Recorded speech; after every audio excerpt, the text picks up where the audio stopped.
starting. Oh, hey guys, Okay. welcome back to the Peachy podcast. Hope you're feeling peachy today. Hope you're feeling peach-tastic, peach-arillis, peach delicious, peach with every other adjective. And I'm Lashay. I'm Tilly. I love how Lashay, as soon as I said, oh, it's recording, Lashay's whole body. Elevated, literally. I'm alive, I'm alive. I'm going to be a little bit... Sorry, you keep, you froze and then it just cuts to... 2, 1, 2, 3, 3, 1, 2, 3, 2, 1, 2, 3, 3, 1, 2, 3. Okay, anyway, knocking in. Yeah. So we've got a bit of a new setup that we're going to have for the podcast moving forward in 2026 because we want to keep this going. We have fun doing it. Yes. And we want to get it on a more professional schedule. But we are, at the end of the day, students with limited time and limited resources. Yay. So we're going to switch to, instead of doing it in our lunchtimes at college, because it's not really enough time, we're always in a rush. And then we're a little bit like, oh, yeah, we don't ever have the right equipment and whatnot. But I mean, we still don't have the right equipment because we can't afford perfect podcast equipment. But we're gonna switch to doing it technically, like online, virtually, and it's gonna be. So we're obviously on a Teams meeting right now. Yeah. And yeah, so basically, this is gonna be the new age of the Peachy Pod, and we're gonna have hopefully 2 episodes a month instead of aiming for 1 a week, because we don't want to put ourselves, obviously we've got A-levels coming up, we want to carry on doing it, don't want to fall behind, but we don't want to put ourselves under extra pressure. And now that we've switched to doing it online, hopefully this will be something that we can carry on doing when we go to uni. Yes, that's imminent. This is and pardon? I said this is great. Yes, I'm very excited about this. So you also get a little sneak peek of our bedrooms, which I'm not sure how I feel about my bedroom being on the internet. I don't know how I feel about my bedroom. Seems a bit hectic, I'm not gonna lie. I'm just gonna get my bookshelf in because that's like my prized possession. Is it really? Look at it in the corner. Look how cute Petite is in the corner. Oh my days. And then I've got my nicer bookshelf the other side, which is really annoying that you can't see that. I just have all of my posters here. I can't have stuff on my walls, which is really annoying. Why not? But because of the paint. Ugh. Girls don't care about the damn paint. That's what I'm saying. But I get to have cute like magnet and pin boards. Okay, that's nice. Anyway, on to what we're going to be talking about on today's episode. So we are going to be talking about adaptations. So it's very popular. Obviously, film is the most current and popular and widely accessible form of media and entertainment. Yep. Now, therefore, we see a lot of things, whether they be historical events, books, theatres, musicals, video games, all adapted onto screen. Yeah. And sometimes it's usually quite a controversial thing because a lot of the time fans of the original are very disappointed with the adaptation, and that's something that can create a little bit of discourse surrounding films and often give films a bit of a bad rep. Yeah. Today we're going to be talking about whether something being a good or what films are good or bad adaptations, and whether that means we think that they're actually good or bad films. Yeah. Whether that devalues the film itself with its correlation to the adaptation, the original source content, if that makes sense. Yeah. But anyway, we're mostly going to be focusing on books today because that's obviously the most popular, books have been around forever, and they've been adapted. Even books have been rewritten, reimaginings. Like if you think about it, Pride and Prejudice by Jane Austen, that's got obviously the major, like massively popular film with Keira Knightley in. Pride and Prejudice. Yes. Ooh. And Lashay, where are you holding your microphone near you? It's like on my. It's like on. Should I get my big microphone stand, like this massive thing, and get it like tied onto the thing? So like full on podcast. Full on podcast. Yeah. Should I go like full on? Okay, you keep on talking while I say I forget. Okay. Anyway, so if you think about that, and then my personal, I mean, I actually haven't watched the Keira Knightley one, just because I'm kind of a little bit intimidated by how long the film is. I feel like I can never commit the time to sit down and watch it. But Wait, obviously, what film you say? Pride and Prejudice. Oh god, It's like 2001. It came out. Oh yeah. We're talking about Bridgerton next time. Not yet. Sneak peek. But yeah. Anyway. Yeah, so I actually haven't watched the film, but obviously it's very popular, and I've heard that it's a very good adaptation. What about the Wuthering Heights controversy? I'm doing the intro. I'm sorry. You think about all of that. My favorite Pride and Prejudice adaptation is the 1995, I believe, series with Colin Firth as Mr. Darcy. That's my favorite. Obviously, the film, I've heard they carry on where the TV show like stops, like it goes on to the part where they're married. So again, like I haven't finished reading Pride and Prejudice myself. I can't say which is the best adaptation, and I also haven't even watched the film. But it's stuff like that. There's so many different adaptations of Pride and Prejudice. It's also been rewritten as a book, like what I'm currently reading. I'm going to turn the green light away, but anyway, Pride and Prejudice and Zombies, and that's also been adapted into a film. So if you think about it, like there's so many adaptations of turning things, like switching genres, what's popular at the time. Really, it kind of, you have to view it through the lens of the original culture in which the source content's from, and the culture in which we're now analyzing it from. But as Lashley said, one of the most topical examples of this is Wuthering Heights. Yeah. Now, I've read a chapter and a half of the book so far. I'm gonna try and. Have you read the book? I'm studying the book in my class as you can hear me, by the way. Yeah, I can hear you. Okay, so basically, Are you? We're literally studying the book in English. In English. Oh my days! I'm not studying it in English. What are you comparing it with? We're comparing it with this other boring ass book called Mrs. Dalloway. It's so boring. Oh, the flower one. Exactly. I see so many like stuff of that around college. Oh my gosh. It's actually so boring. We've got Frankenstein and Never Let Me Go. Which Frankenstein actually is like, it's interesting, but I find like Gothic literature really hard to read. Anyway, carry on with what you were saying.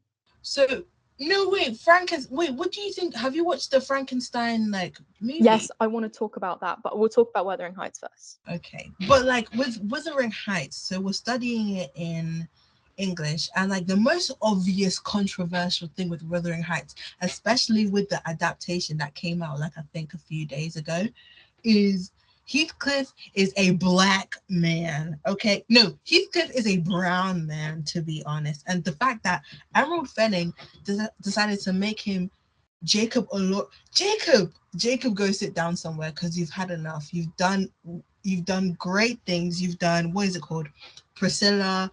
He did a biopic. He did a lot of A24 films. He's in Euphoria. He was Frankenstein itself. So what is your business? He's the monster, not Frankenstein. He was literally Frankenstein's. He was Frankenstein's monster. Exactly. So then why are you here again? Emerald Fenning really needs to sit down. Right. To be fair, like I actually am going to argue the case of the movie, not as an adaptation. To be clear, I haven't finished reading the book. I'm literally only just starting it. So I can't talk about it as how good of an adaptation it is. Obviously, I've not heard very good things. Okay. But I think it's one of those things, like as with any adaptation, if you just view it as a separate thing, like have you seen the film, Lashay? No. It's so Emerald Fennell. Yeah. You know what else she's directed? Yeah, Saltburn. Yeah. Yeah. So she's got 3, maybe more, 3 for definite cast members. Jacob Elordi,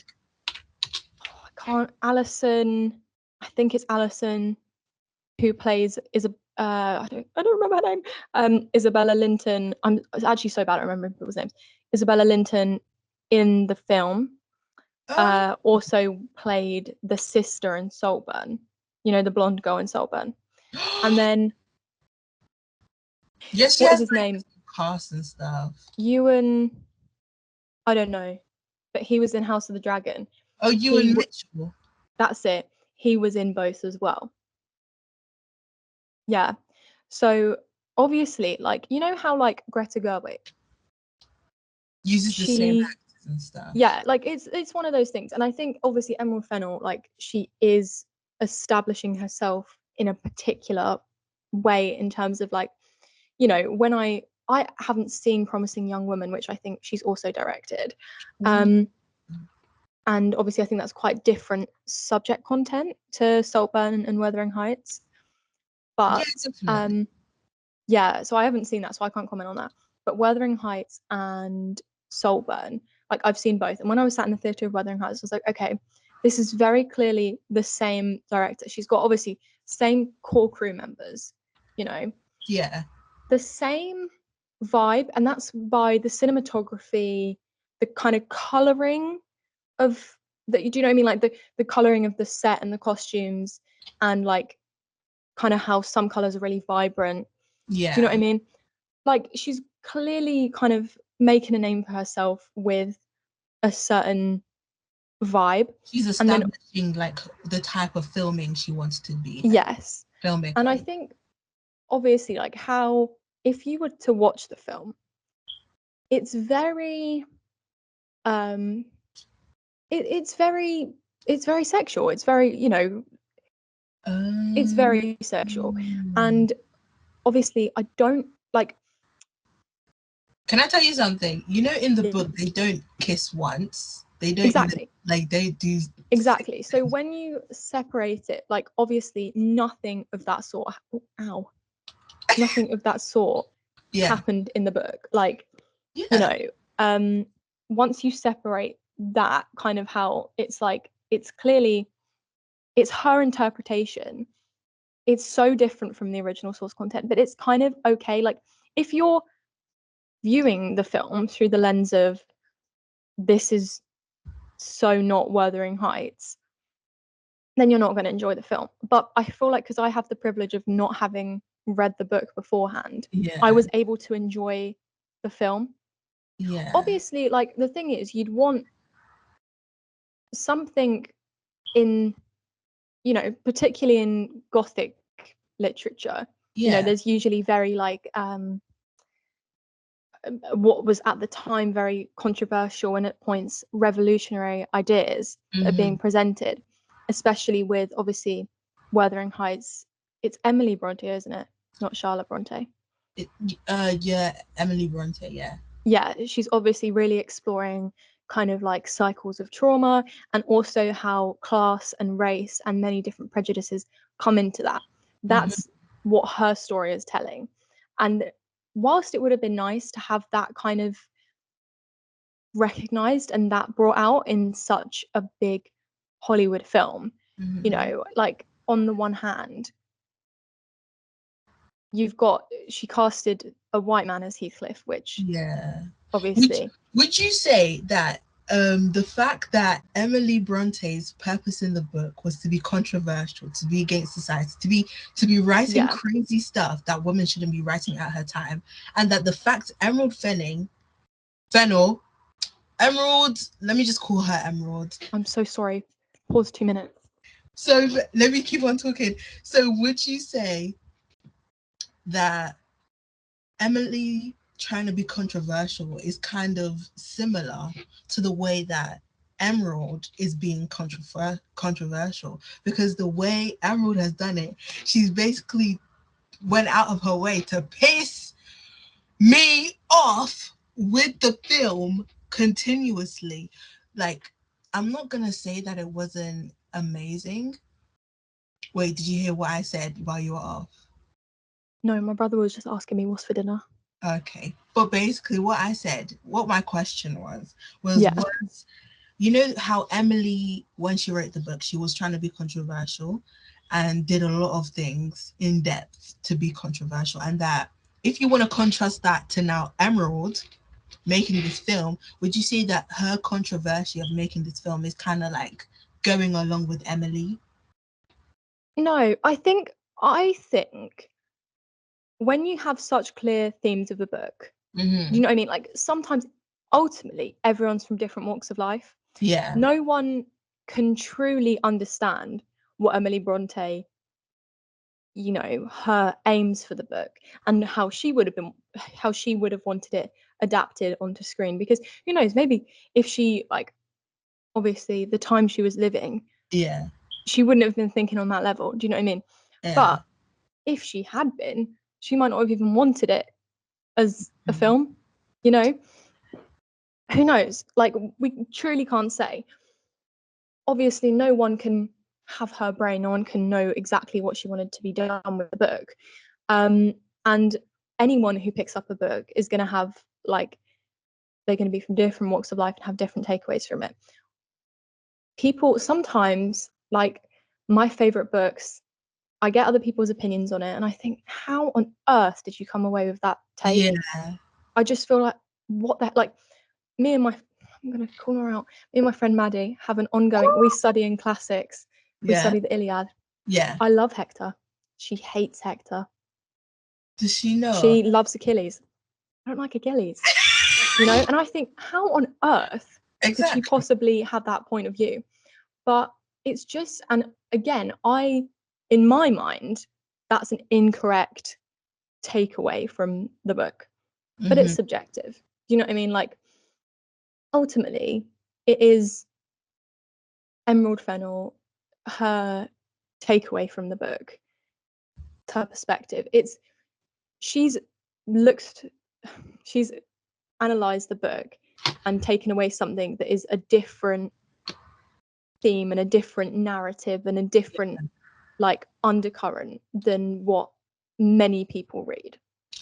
So, Do you know what I mean? so I think the problem that we're facing is with adaptations is that they're starting to become a little bit selfish, would you say? Would you not think Mm, that she's just taking maybe. I the think I mic? think if she had said it was inspired by and it's not an adaptation of, then I don't think there would be any issue. Yeah. But I think there's, like, a big part of the audience, like anyone who hasn't read the book, I think would love the film. Yeah. But anyone who has read the book is not going to like the film unless they can separate it. If they're viewing it as the same thing, they're going to think, well, these aren't the same thing. These aren't the same thing at all. There is very little overlap apart from location, apart from character names, apart from dynamics. Yeah. There's very little overlap. They change so many things, you know. But again, it's the context of, if you think about it, like Jacob Elordi, she's worked with him before, he's been her lead before, and also you have to think about it from, like, a not product point of view, but like, he's very popular right now, and Yeah. if she's trying to go for a very kind of sexy, a very, like, dangerous, a very kind of raunchy film, he's done it before, he could do it again. He has a very big fan base that would immediately bring in a very big audience for the film and Demographic. Yeah. immediate success. You know what I mean? And Margot Robbie, off the top of my head, she's produced with Emerald Fennell a couple, like, she's worked with Emerald Fennell quite a few times. And she was originally, you know, not originally, but also working as a producer on the film. Yeah. So it's one of those things. And, like, she's also had so many, you know, very popular films released recently. It, you know, it's not Emily Bronte's Wuthering Heights. It's Yeah. not. It's a completely different thing. But I think it's kind of like, Because the thing is, because like I've read, so because of my curriculum at school, I'm yes, at part one. The entire book is divided into yes, part one and part two. So I'm at part one.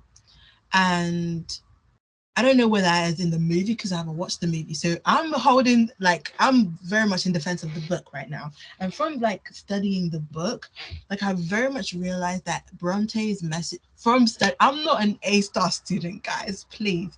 But from studying the book, I started to like understand that though there's a lot of romantic aspects, there's a lot of things relating to marriage, drama. There's so much drama in this book from just part one. Too much is going on, I'm not gonna lie. I don't know what Bronte was on, but anyways, but like I can definitely see that just from part one, Bronte's message was with political context, with social context, not just about the romance genre. So I think what she was trying to go with is like, oh, why Catherine acts this way, why Catherine has to act this way because of the society why Heathcliff is being so salty because of the way he was treated, so and so. So I just feel like the romantic thing was such a subplot or such a subgenre, and then Emerald decided to make it the peak of her film. I agree.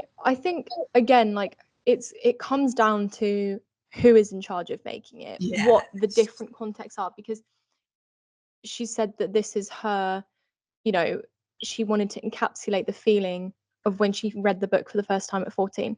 Now, when I was 14, my understandings of history and the cultural context of the time would not be what they are today. I'm still very young, you know, but do you know what I mean? Like, probably someone stop. Sorry, I'm actually just gonna have. Why is everyone's disturbing Tilly today? Okay, let's read an article from Vanity Fair. A hodgepodge of genres, Wuthering Heights is rooted in realism, but draws freely from romance, horror, gothic fiction, and fantasy. More than anything, it's a psychological novel, one in which his ill-fated lovers shared a metaphysical. Is Ben asking me what toppings I want on my pizza? Oh my gosh! Anyway, jalapenos? No, meat juice. Your face. Why not jalapenos? Jalapenos great. I love jalapenos. Not on a pizza. Oh. On nachos, yeah, sure. Oh yeah, on nachos. Of course on a pizza though. Like, come on. I'll talk about that. Anyway. Should we talk about racial back? Okay, no, that's a part of the like her But like I think it probably would have been quite easy for her as probably like 14-year-old me. This feels awkward to say, but for anyone, we don't actually have any way to put it just audio only, but if anyone were to be listening to this audio only, I am white. So I am a white chocolate looking light-skinned babe. So 14-year-old me, yes, you know, without the understanding, without the experience of ever having any racial or ethnic prejudice against me. Exactly. And also, you know, I was gonna say I've never been like sold to like some rich guy. You know, no, but you know what I mean, like how he's like sold to. Yes, he was basically the dad. Yes. Yes. So that's what I meant to say. Like, you know, I've never been in that situation. I've never been told either. No, but I feel like obviously I've never had to kind of pick up on that nuance, and also like I grew up in quite a predominantly white area. Yeah. Relatively, do you know what I mean? Like, I wouldn't have, apart from the internet, that, you know, how much can the internet teach you? Yeah. I wouldn't have probably been able to pick up on the nuance as much. Yeah. And I'm not saying my takeaway would have been the romance as well. I don't think it would have been. But I'm just saying I can kind of like, if you're not looking to pick that up, and also Gothic literature, like it's not how we talk now. Like back then, probably everyone would have been attuned to it, and they would have been able to be like, "Oh my god, that thing's scandalous!" Like I'm picking up what they're saying. Yeah. But like, I think probably because we as a society have come a long way, and for someone who isn't even that, like, doesn't have to be able to pick up on the nuance. Yeah. Because it's not like such a binary opposition in society anymore. Obviously, there's still societal issues. Yeah. But do you get what I'm trying to say? Like, I can see how she could have very easily just not picked up on that. Yeah. Do you know what I mean? Yeah, I can see. And just kind of like her takeaway in this romance, even though that's not what was necessarily originally intended. Yeah. Do you get what I mean? Is there like another movie where they try to adapt it, but they completely kind of altered the genre to a specific demographic? Give me a movie. So, okay, I can give you two. I've got on my list here. So, Frankenstein. As in our Frankenstein. What do you mean our Frankenstein? As in the Frankenstein that came out last year. Yes. Okay. Yeah.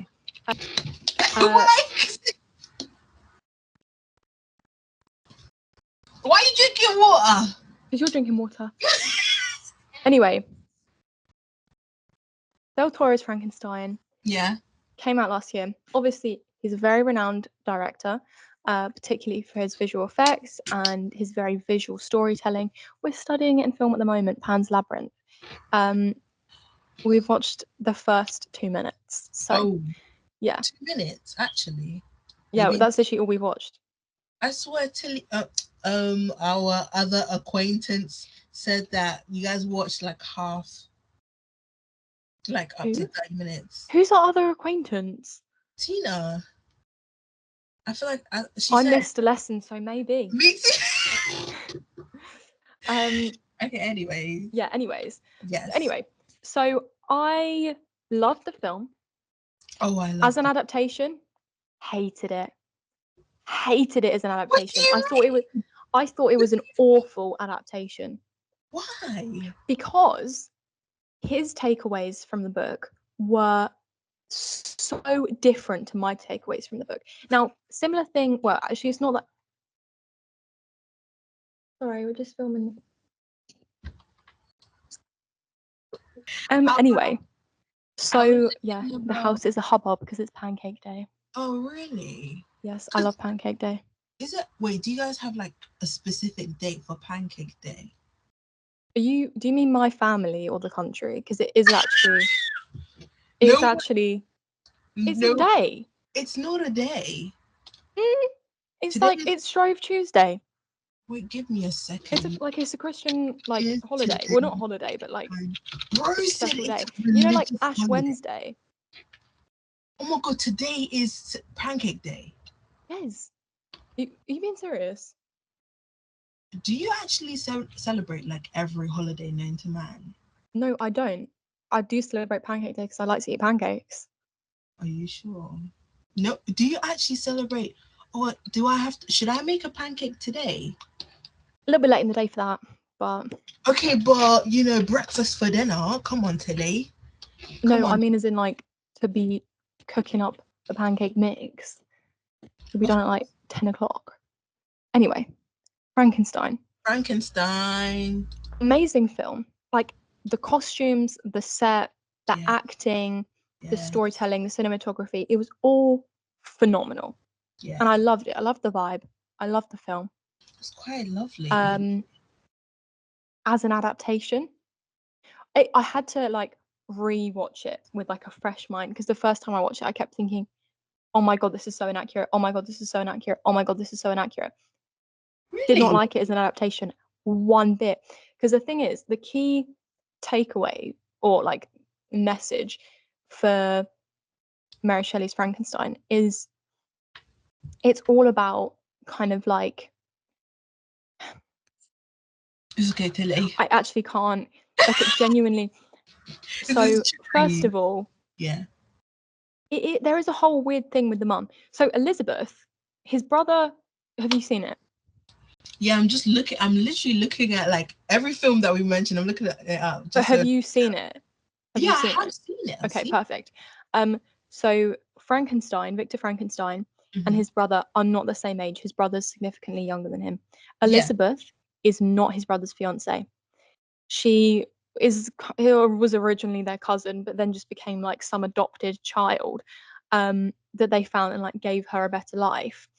It's Heathcliff and Kathy. It's literally that dynamic, but it's like she's like kind of like the mum dies. She's like so close to the mum. She's really sad. Everyone's like, oh yeah, you two are gonna get married, even though they've been raised like siblings, and it's all like, oh, you're like a sister to me. You're like a sister to me, but you're gonna be my wife. And she kind of is like, it's like she's been like brought into this family, Yeah. like ward-ish type. Do you know what I mean? Like it's kind of like it's like if I don't even know how to say it, Is it like but it's Stefan so and Damon? huh? Stefan and Damon to Salvatore, and she's like Elena Gilbert. No, Okay. not with, because the brothers aren't the same age. She's not Oh, into both the brothers.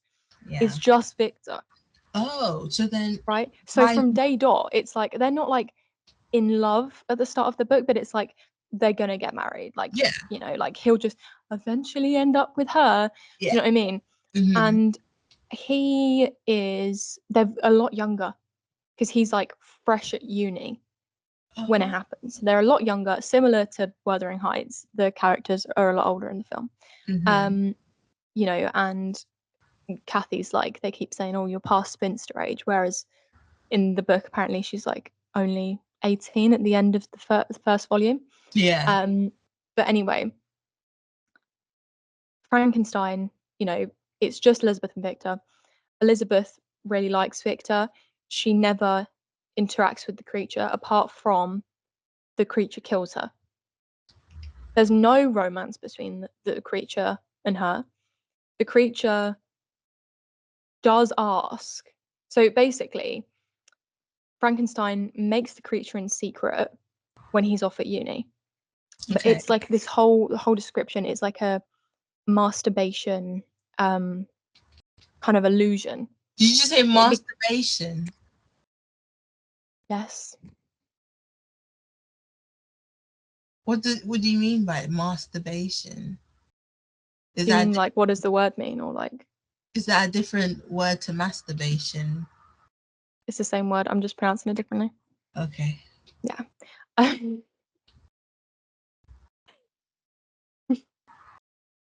But anyway, or because it's like the whole thing is like shameful and like kind of man playing God type thing, like Yeah. you know, Yeah. and obviously there's context of Mary Shelley, you know, kind of not being a single mother, but Percy Shelley had left her, not left her, but like what? I'm trying to understand what you mean. He'd gone off at like I don't remember, but he'd like gone off somewhere else. He hadn't like left her, but like as in like physically left her to travel somewhere else, and she was alone with like their child, and their child died, and she Mm-hmm. felt like a failure because her children died. She didn't have like her mother died when she was very young, or maybe even giving birth to her, and so she felt like a failure. Well, not I'm not saying that, but like as a mother, she kind of had this internal struggle. And then also, she was surrounded by Percy Shelley, Byron, and like a bunch of like her parents were writers. And so Mm-hmm. it's kind of like she had a lot to live up to. Yeah. So it kind of it comes from a place of like a quite dark place in her life. And it kind of explores the errors of like not man-made stuff, but like kind of like this obsession with science and creation and how it can't replicate real life, and like that was my takeaway from it. It's Yeah. not the same takeaway as in the film. It's not. It's more so human connection. There's no weird milk drinking thing in the book, What was the milk drinking thing? and the father's not the dad, Victor's dad, is not abusive in the book at all. He had a very good upbringing, and that's why it makes it worse that he's gone on to do this weird creepy shit. And he never ever interacts with the creature. Like basically he gets like the creature forms and like jump scares him while he's sleeping. He's like, oh, like peeking over him, and then Victor wakes up and he's like, what the fuck?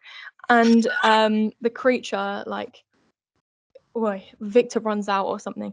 The creature vanishes for like a year. He never teaches the creature stuff. He never abuses the creature.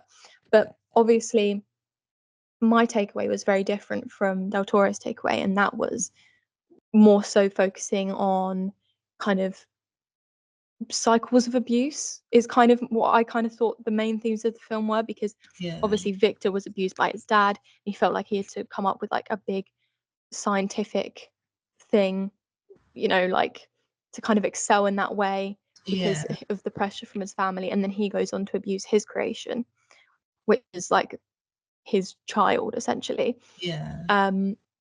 And he's also obviously very selfish. It's kind of like the consequences of this abuse that goes on to harm so many people.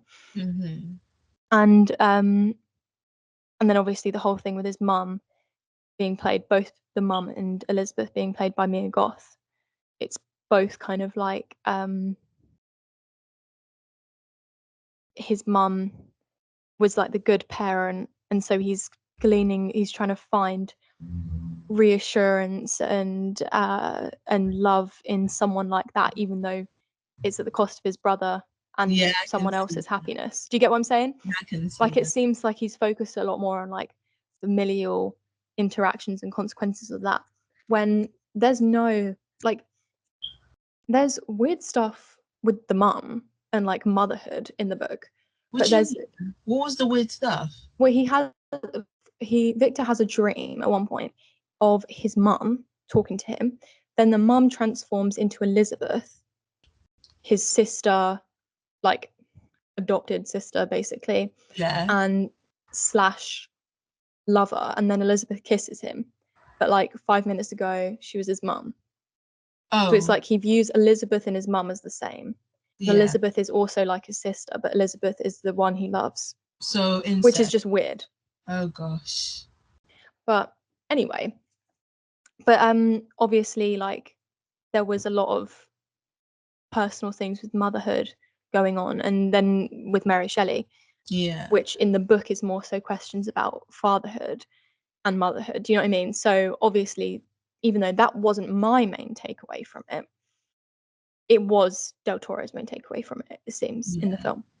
I think from what you just said about the book and and certain things that you picked out from the book, I think there are certain aspects that I would have reinvented with the movie adaptation, like the fact that Mia Goth and Oscar were like this type of siblings to lovers type thing. I think that would have been nice. That would have been great, and it would give us more of an understanding of their relationship, like how linked they are, like, together. But then obviously there's the romance between Elizabeth and Frankenstein and the creature in the film that there's not in the book. There's no romance in the movie. There's no romance between Elizabeth and the creature. Yeah. They like kiss in a cave. No, they don't. Yeah. Are you sure? Yeah.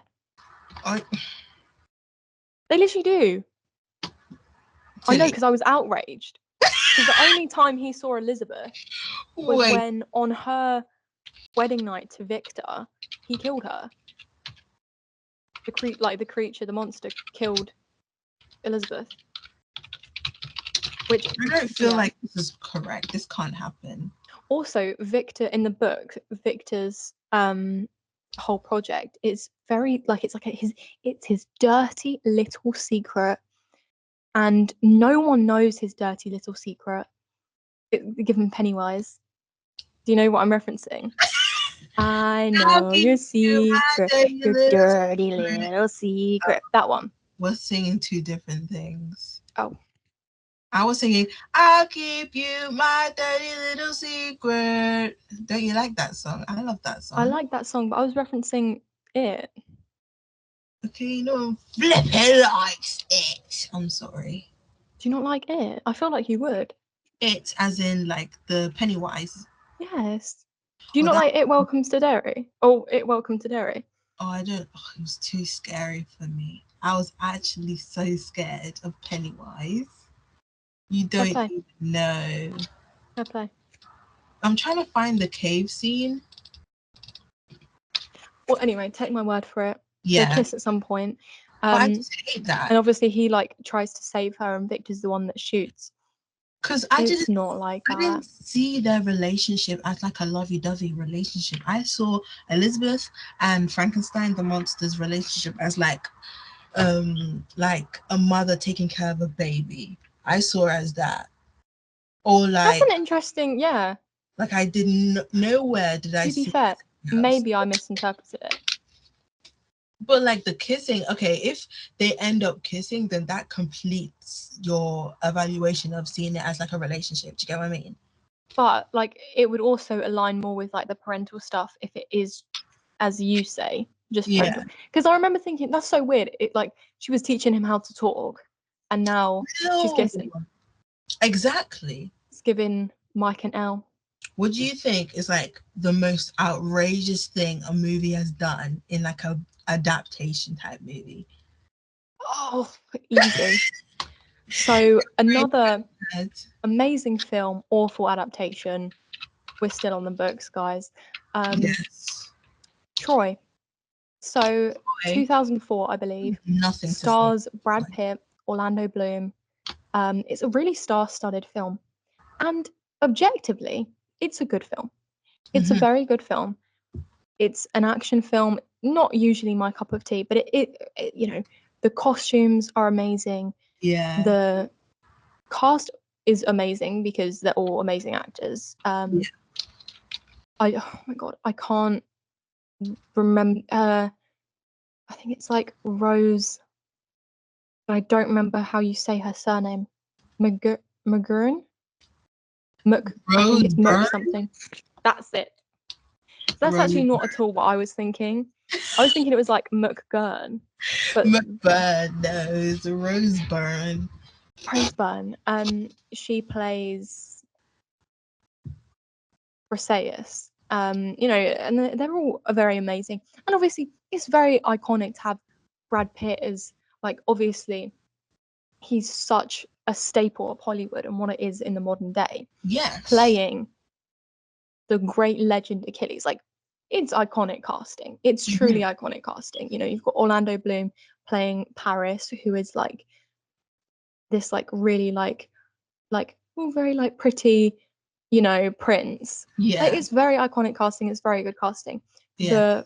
The budget as well, like for all the costumes, for all the set, for, you know, ensemble of this capacity. And you know, it's a very typical Hollywood blockbuster. But not only that, it kind of calls back to, you know, like the 1950s, like golden age of Hollywood epics, like the epic films that they had, where, you know, it's very like it kind of calls back to that. And so it's objectively a very good film. As an adaptation, hated it. Oh gosh. Hated it. And the thing is, to be fair, if I didn't study classics, I probably would have never read the Iliad. Because to be fair, I don't think I actually even knew that there was a book, like a singular book that the story of Troy came from. Like, I thought it was just like one of those things that was just kind of like word of mouth, or like, you know, stuff like here and there that's been like adapted through the ages. So if I had watched it before studying it, would have loved it. Because I do love mythology and whatnot, but I only knew of it on a surface level. So that would have been... read the Odyssey? I haven't read the Odyssey yet. Oh my gosh. But yeah, okay, we'll talk about Christopher Nolan's new film. That's not out yet. We can't talk about that yet. Yeah, but we can still talk about the controversy. Do you not know the controversy behind? I know the controversy. I don't care for the controversy. What? You're literally a classic student and you don't care about the controversy surrounding the Odyssey? Wait, what's... Okay, we'll get to that, because I actually maybe I'm misunderstanding the controversy you're talking about. Okay. Because I've not actually heard of any controversy. But anyway, let's think of Troy first. Troy. So basically, you know, like if I hadn't read the book, would have loved the film. I know I would have loved the film because that would have been like my original source content. I would have assumed that that is exactly how things happened. Yeah. And I would have really enjoyed it as like an epic mythological film. Yeah. Unfortunately, and it makes sense. The Iliad is a very nuanced text, right? Yeah. And it's not everyone's cup of tea. And Homer, as he does in Odyssey, and as he does in the Iliad, his stories aren't left on like a final dramatic note. We don't see the invasion of Troy in the Iliad. We As don't in see the it. like Trojan horse thing. We don't see it. Are you serious? It cuts off. The Iliad is set, it will have been part of a wider poem. But the Iliad is set, it's like there's like still like a couple of years left of fighting after the events of the Iliad, I think. What, like a year? And it's like it literally spans like a few months towards the end of 9 years of fighting. Oh. So it's kind of just like a little snapshot. Now, we do get like part of this because we get the start we do get the start of the war, don't we? Because we see the beginning of it. Yeah. But yeah, there's certain things that's like I didn't like how it was. Okay, I like how the Iliad is very neutral because Okay. I think what I like most about the Iliad is that on the back of the book it says the first book about war and the first book about the loss of war, because that's what it is. It's about I think you'd love it. It's about the nitty gritty. Hold on, I've had a thought. Oh gosh. Wait, no, I remember. Anyway, it's about the nitty, like you have like gory battle scenes, but then you also really focus on the effects of this and the grief and the real human kind of experience. It's they might be shown through these great gods, but it's very like it's very raw, and I think it touches on a very, like scholars say Oh that gosh. Achilles presents signs of what we would now consider PTSD, Oh. and I think to have a text so old that presents things that are still so prevalent in like today's society, like as they say in Fallout, war never changes. But you know what I mean? Like it doesn't. Like I'm sorry. Okay, I'm sorry. You continue. sorry, I was just trying to drop a reference. No, I'm with you. I'm with you, Tilly. I'm with But you. anyway, it's true. Like now we'd be fighting wars with, guns. I don't know how. I actually don't know how we fight wars now, but like, big machinery. Whereas then it would have been hand-to-hand combat. They use spears and swords. You know what I mean? It's a very different type of warfare. So, but it's still the same. Like it's still war. It's still people, like neither side is right. yeah. Because yes, the original offense is the fault of the Trojans, but it's actually like, is it worth the human cost?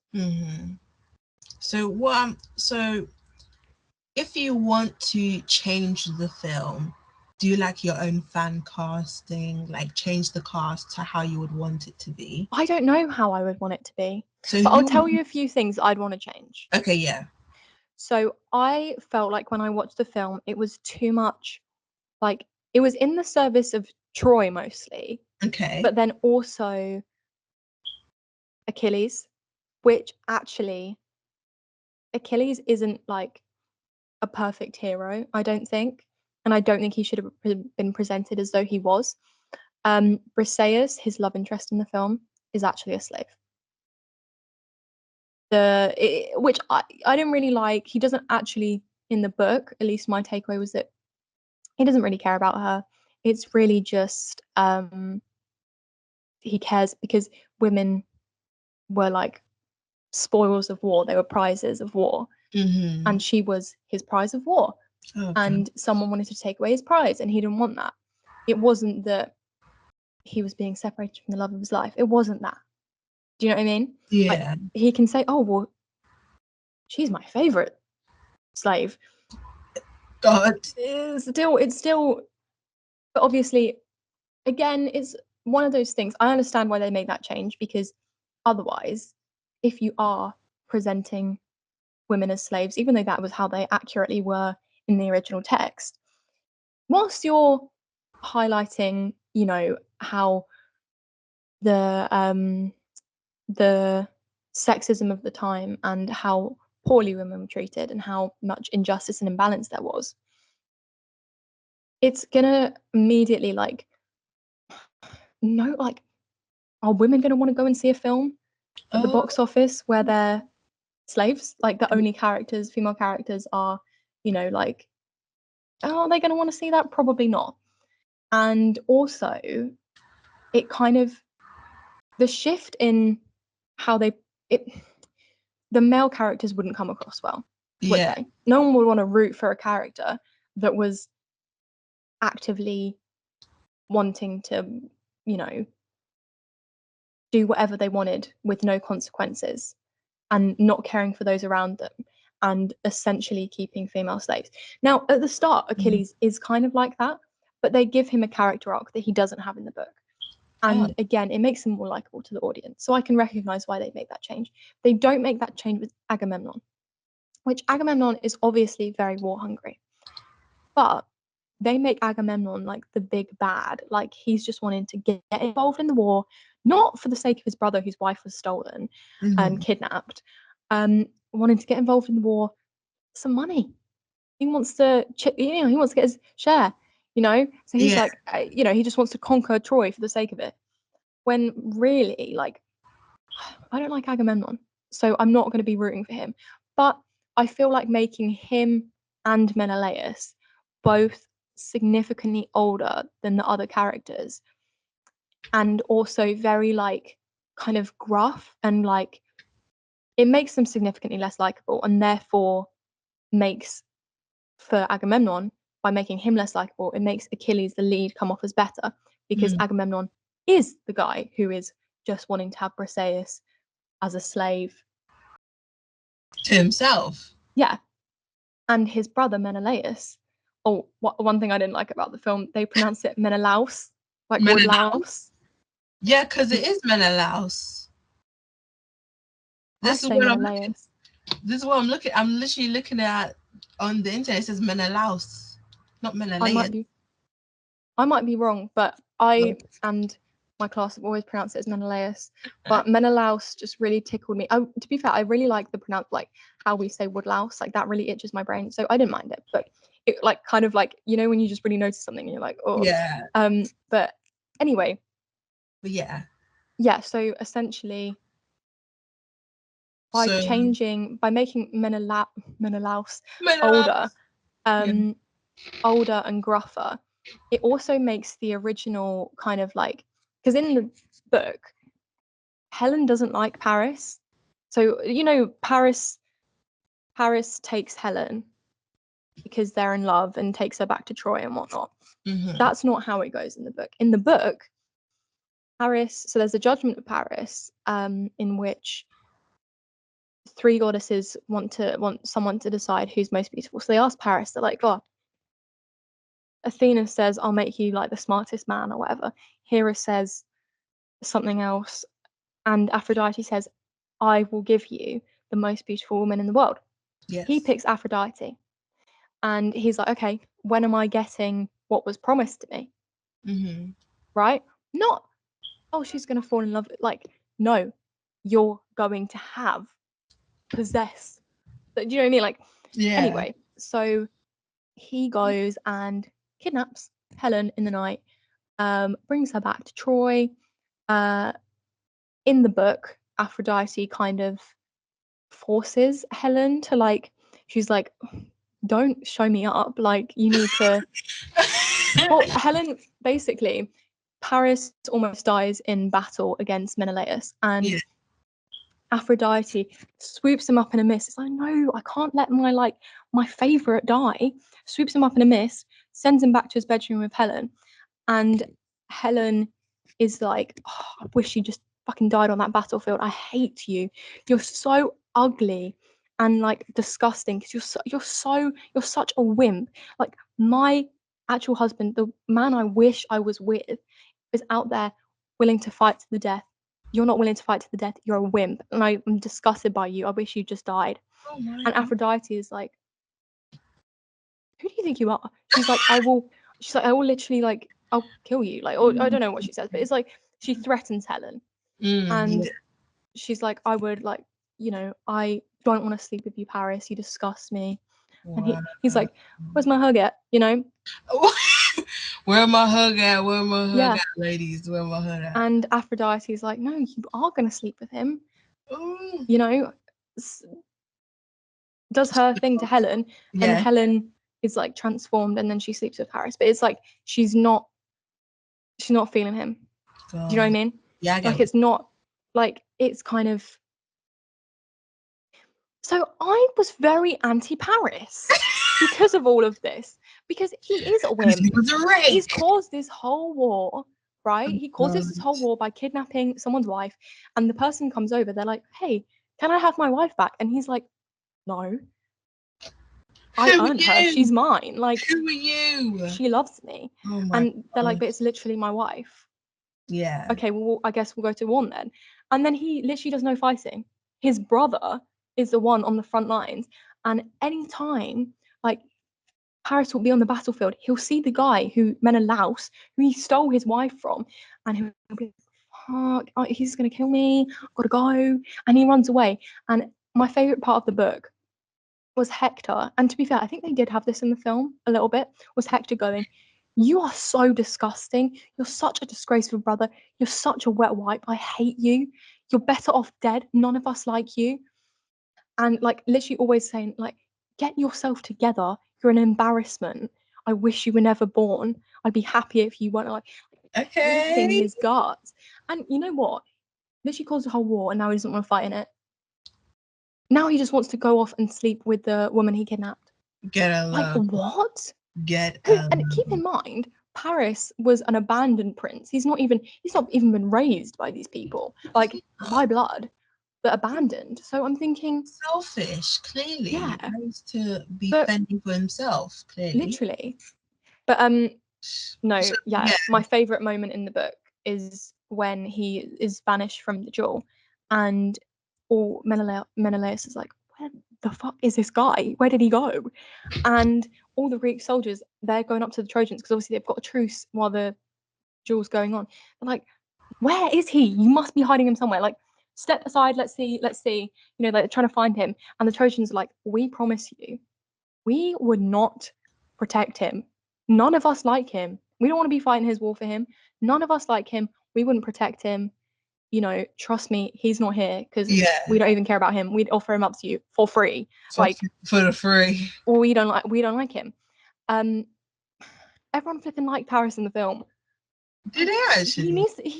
He's evil. So it's a massive red flag, and people still maybe Yeah, it's but they changed it in the film to Helen being really unhappy and basically like abusing her marriage, and then she falls in love with Paris gradually because they don't really have much involvement from the gods at all in the film.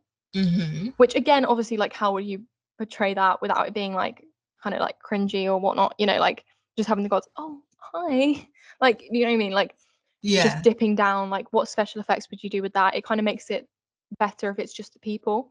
So I get why they would change that, but they change it to like she just falls in love with Paris and she chooses to go with him, but like, and she's happy with her choice. Like she doesn't want to be with Menelaus, whereas in the book she's like looking at her husband from afar and she misses her husband and her children who she can't see ever again, and she misses her brothers and her parents who she can't see ever again because of this stupid war, and she hates Paris for it, and she hates herself for it, and she's really unhappy because all of Troy hates her and all of Greece hates her, and so the country she's from she can't go back to because they all hate her, and the country she now lives in she doesn't feel at home in because everyone hates her. And so she decides to go with Paris. And she hates Paris for it, and she hates herself for it. And so the country she now lives in she can't go back to because they all hate her, and the country she now lives in she doesn't feel at home in because everyone hates her. they're all like cross at her for this war when it's actually not even her fault. It's Paris's fault. Oh. There's not enough accountability on Paris in the film. That's the biggest thing I would change. So the whole film is basically like, for you, it's just I hate Paris. Paris is a red flag.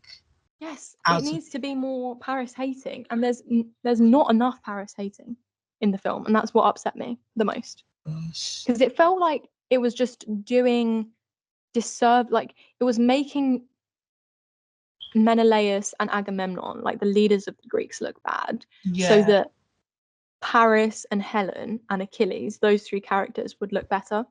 Mm-hmm. Bring back Helen's complexity is what I say. So do you think there's like another film where they like make a specific character, like everything else might be great, but a specific character is just seemed too nice for what they're like adapted as? Too good, too much of a good guy, or too much nice? I don't know. Off the top of my head, I don't know. Yeah. I'm thinking. I'm trying to think of what like stuff that I've seen adapted recently. Like just one character. Like, yeah, maybe one character. Yeah. Did I say President Snow? Yeah. He was taking a piss. Oh yeah. He was given too much grace in the prequel. In the prequel, people were like, gosh, the guy. He's evil. He's evil. He's Oh, evil. Anakin Skywalker.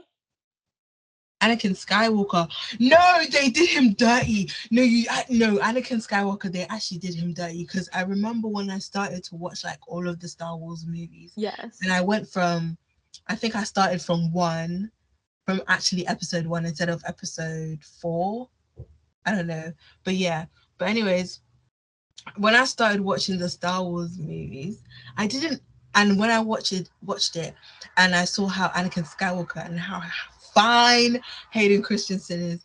But anyways, when I actually thought I did the side eye. I'm not trying to diss Hayden Christensen, to be clear. No. I'm not trying to diss him. It was just because he went how far, like full on my side. I'm not dissing anyone, just to be clear. Carry on. But like Hayden Christensen was fine, but also just like the character of Anakin Skywalker was just like so something to root for. Do you get what I mean? And then episode 3, we find out that Anakin Skywalker, we find out that Anakin Skywalker is Darth Vader. That was actually really shocking. I never knew that until I watched it. And I was like back. Did you watch the prequels before you watched the originals? Yeah, I watched the prequels, but I don't think I paid attention. No. I was gonna say, because how would you not know when it's revealed, like, Luke, I am your father? Like, yeah. But if you watch the prequels first, then yeah. I think I don't know, but like, all I know is that I was extremely shocked. Very shocked. But yeah, President Snow in like the Hunger Games Ballad of Songbirds and Snakes, I think he was given a little bit too much grace. Just a little bit too much grace. But I think anyone in the capital is. Exactly. They're made to be slightly too likable, and they're meant to be so far removed from everyone else in the districts, like, that they don't even understand. Exactly, bro. Wait, what do you think about the Odyssey as well? What about the Odyssey? Oh God, it's not even out yet. It's not.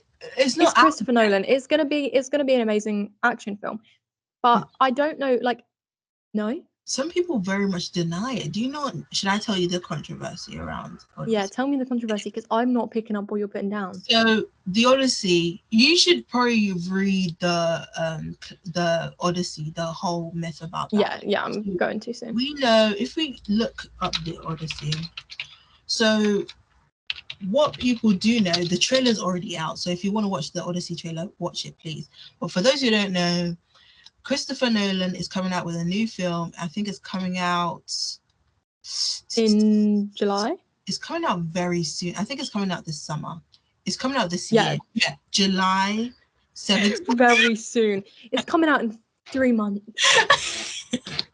But like, yeah, it's coming out in July, and Yeah. it's very much hyped because of the cast. Like Matt Damon as playing Odysseus, Tom Holland Telemachus, Elliot Page from The Umbrella Academy, Zendaya, Robert Pattinson, Mia Goth, Bro, Lupita Nyong'o, Anne Hathaway, John Berthel, Benny Safdie. Like there are so many like A-list people. I think this might be Christopher Nolan's most expensive film as well.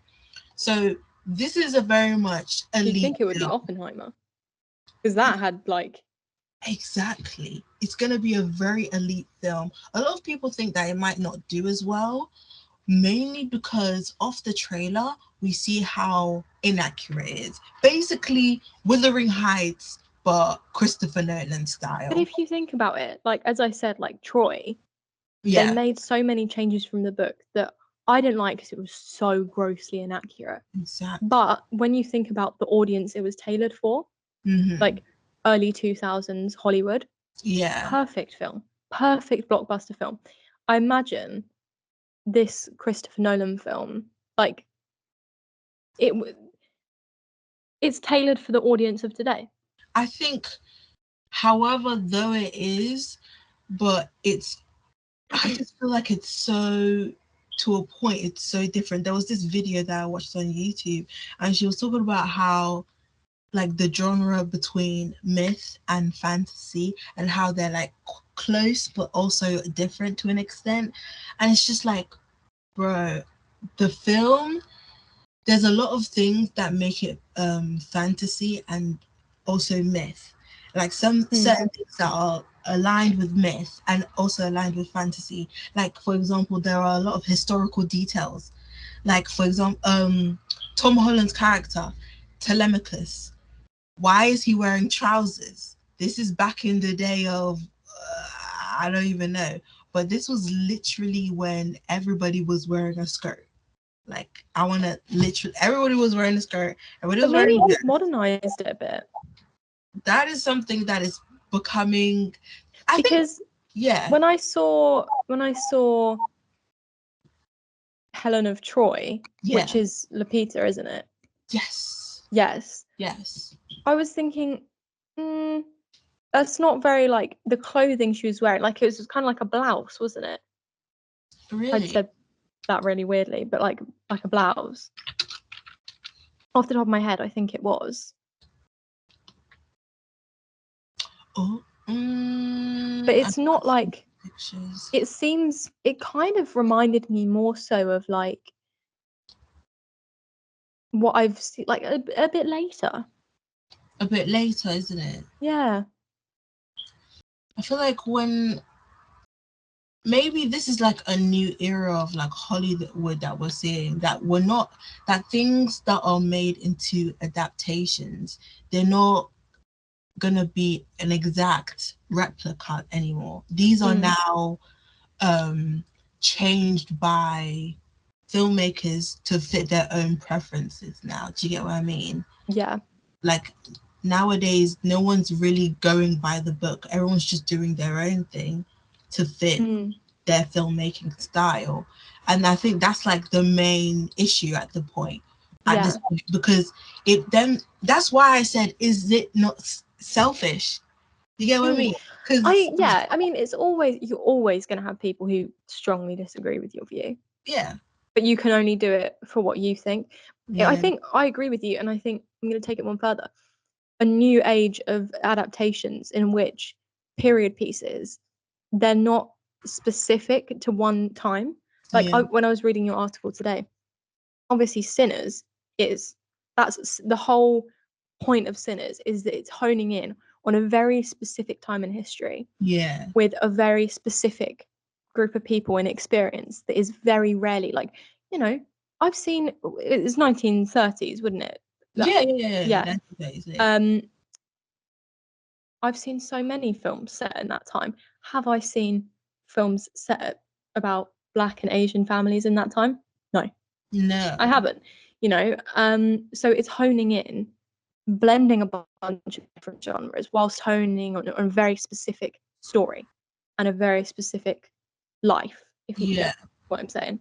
Whereas other films, like perhaps The Odyssey, obviously we don't know yet, Wuthering Heights and Frankenstein, they're not set, despite the Gothic, because they're kind of set as like letters or like through narration that defines the time, the year that they're set in quite relatively clearly, or like the general, Yeah. The actual, if you think about it, so many of the costumes, like Mia Goth's costumes in Frankenstein, so extravagant. Would someone have been wearing a red dress with a super, super long trail of that colour? No. Probably not. Exactly. Would, like Margot Robbie's the outfit she wears on her wedding night in Wuthering Heights, not historically accurate? It's not. But it's kind of, neither of those films, I would say, had a specific like era. Like, we knew that they were in the 1800s, like late 1800s, but like the costumes in particular and the set as well, the costumes and set were really explored. Like, the story is in it, but the costumes and set kind of take you into like another world, kind of like, almost like, kind of how, like Bridgerton, like some of their, we know when Bridgerton is set, but the costumes, the nails, they're taking creative liberty. You know what I mean? Like some of Cressida Cowper's costumes, like the materials they're made out of, like, is obviously not what was historically accurate. Of course. I think with Bridgerton, that's a whole other conversation, and I'm excited to talk about that at a later day. So I don't want to dwell on that. But anyway, I think we've kind of covered with books. Yeah. Shall we move on? Oh, should we go? Okay, what are we gonna do? We're gonna do games. Well, I think we need to do this part quite quickly because the episode's looking very long. Yeah, it's looking like an hour and 20 something. To be fair, we started recording like 10 minutes in, so I think we're okay. But anyway, games. So I don't play many video games. Same. And I have not watched many video game adaptations. But I would say probably the top two that I want to talk about is Five Nights at Freddy's and Fallout, because I am a massive fan of the Fallout TV series. I haven't played any of the games yet, but while I work, I listen to this podcast. Shout out. It's called the Fallout Lorecast. The Fallout by this guy called Robots Radio. Basically, so Fallout, you've seen the show? No, I have not seen the show. Oh, you would love the show. I was thinking about it.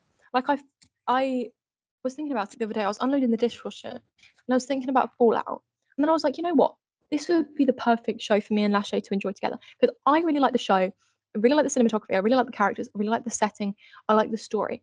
But it's also, you would love it too, because it's got the gore, it's got the cool characters, it's got the cool setting, and it's got like the interesting stories and the different characters, interesting cinematography, editing, the rest, and it's got the cool action. Do you know what I mean? Where they're like just fighting. But I do you would love it. Now. Huh? Purnell. I like Ella Purnell. Yes, I love Ella Purnell. She's literally. I love her in Miss Peregrine's Home. Like, she's one of my favorite actresses because I think she's got such like an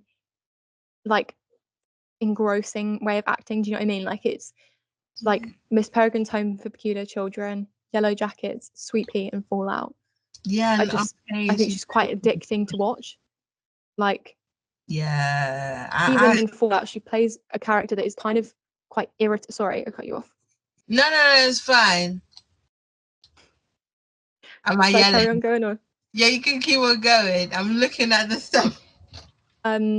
She plays a character that's like meant to be a little bit like annoying because she's just so naive, but you're not like, you stick with the character because it's not just annoying. Do you know what I mean? But anyway, Fallout, it's post-apocalyptic, so it's the nuclear fallout. Do you get it? Because it's like the title.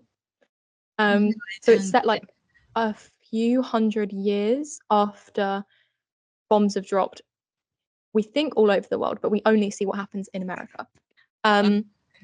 And there's a bunch of different factions in this like post-nuclear fallout world. Okay. One of them is the Vault Dwellers, so Vault Tech. Actually, Ed got me this for it's a bobblehead, but the head has just gone backwards. So Oh, that's but so basically, cool. Vault Tech, it's a company, like it's all very like industry, like there's so many different companies and conglomerates. It really talks about like the politics of like that. It's very interesting. It's very Like interesting. in Dune, like how like in Dune there's like other companies and stuff. Wait, hold on. I That's don't know. I haven't watched June. You haven't watched Dune? No, I have not. Crazy. Okay, yeah, Fallout. But yeah, so it's on Prime for free last year. You should really watch it. You would love it. Like genuinely, please watch it. We follow 3 main characters. One of them's Ella Pennell. One of them is, I can never remember his name, but he plays the ghoul. And another very addicting performance. He's like a bounty hunter. It's kind of like he's not a zombie, but he's like been kind of a little bit transformed by the radiation. Yeah. And then we follow Maximus, who such another like very addicting performer. Like you really get invested in all of these characters, and he is a part of the Brotherhood of Steel, another organization in this post-Fallout world. And we follow them, their paths cross, and it's very interesting.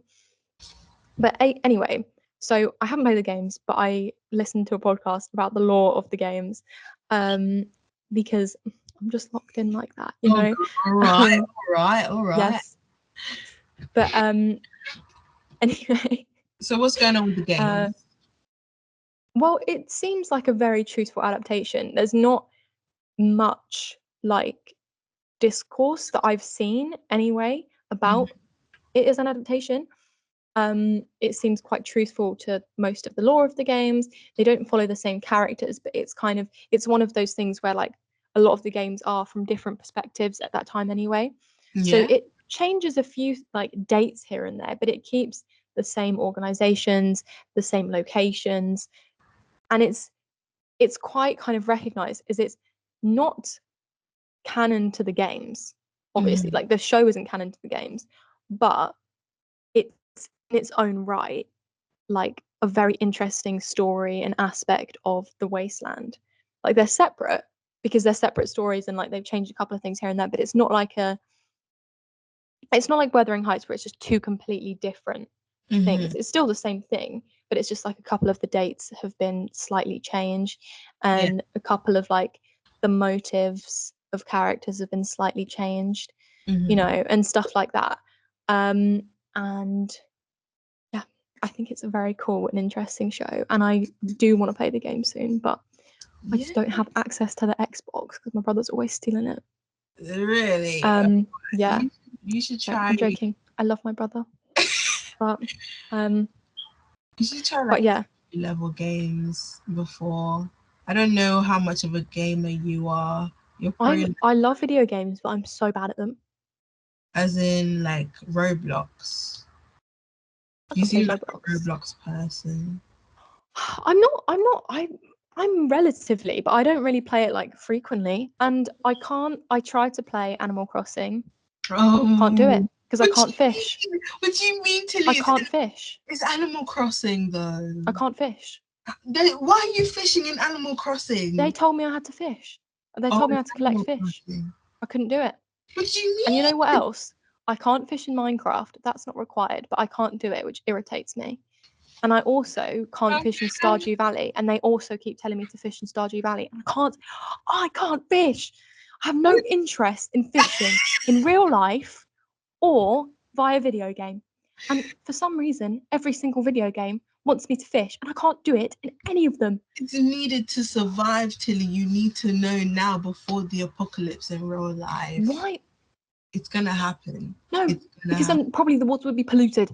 Oh, not being funny. Fishing takes hours. You think I'm going to be sat with my fishing rod in an apocalypse situation for like 10 hours to catch a little bit of fish? No, I will not be doing that. I'll What set if traps. what if you can't? You'll set traps for food, like for flipping bunnies and like deer and stuff. You'll be To like, be fair, I couldn't kill a bunny or deer. with It her would make me bow too and arrow. sad, Oh my gosh, Tilly. Wow. tiring and Have whatnot. you seen But Ready Player One? the film, yeah, I have not. Is that a game? That's a game movie, game adaptation to my I thought it not was just a book. Ready Player One. Yeah. Broski, that's a film. That's a really cool film, if I'm being No, I honest. know it's a film, but I thought it was adapted from a book and not a game.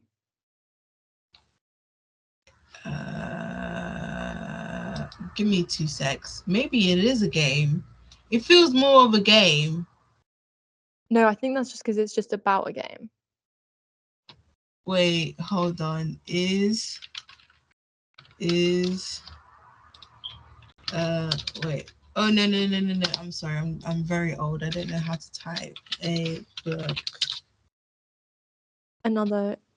Oh, it is the a screen. book. My bad. It's a science fiction. I thought so. I was thinking, it's a science fiction. what game is that based on? It makes more It's just sense. about video games. Oh gosh. But yeah.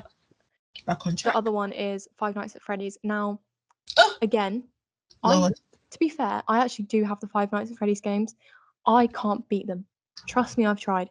The thing is, I love horror films. I'm not scared by horror films. And I'm not even scared anymore when, you know, those like interactive like scare experiences, like, you know, like Fright Night, that type of thing. Yeah. I am well seasoned in that sense. Oh. I don't get jump scared. I don't scream. I jump, but I stay silent. Yeah. Oh. It's not an intentional thing. I just don't get scared anymore. Oh, why are you doing that face? Anyway. Anyway. I'm sorry. Okay. Yeah, so anyway. But my one thing, I can't do horror video games. I try because I really want to play them.